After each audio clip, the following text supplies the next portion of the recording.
So yan mga kalodi, magandang umaga sa inyo. At nakuha na natin yung ating biniling manok na magpares. Bali yung bloodline nito, yung lalaki golden boy, tapos yung babae naman Boston Sweater, yung bloodline. Bali magkaiwalay po sila ng lagayan para di po masikip sa isang bayong.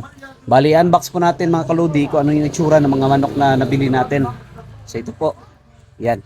So yun mga kalodi, bali yung unahin natin buksan dito yung babae muna na manok. Bali dito sa pinit muna natin yung lalaki, mamaya na natin buksan. Bali yung babae lang muna yung bubuksan natin.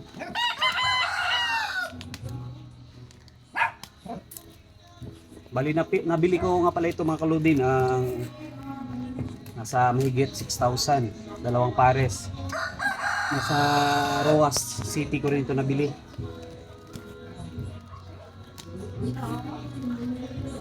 So ito nga pala mga kaludi yung nabili natin na yan. So ganito po yung kanyang itsura. Matangkad po, high station po yung babae natin. At meron na rin siyang wing band dito. Ito po yung wing band niya. Bali yung wing band dito twin galing sa game farm. So ito po yung babae. At saka kanina habang dinadala ko ito pa uwi, may narinig akong parang sisiyo. Lagyan mo natin ito. Meron narinig akong tunog ng sisiyo. Ngayon, pagbukas ko, ito pala, meron palang free. Meron siyang free na sisiyo. Hindi sinabi ng nagbenta sa atin na meron free pala na sisiyo. Siguro itong sisiyo na ito, babae po. Ito po.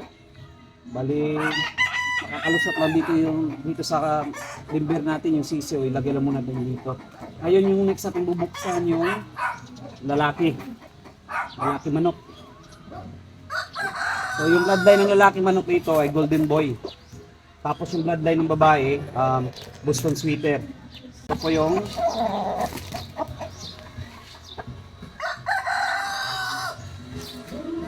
yan. Ito po yung ating nabili na golden boy. Ito po yung kanyang itsura.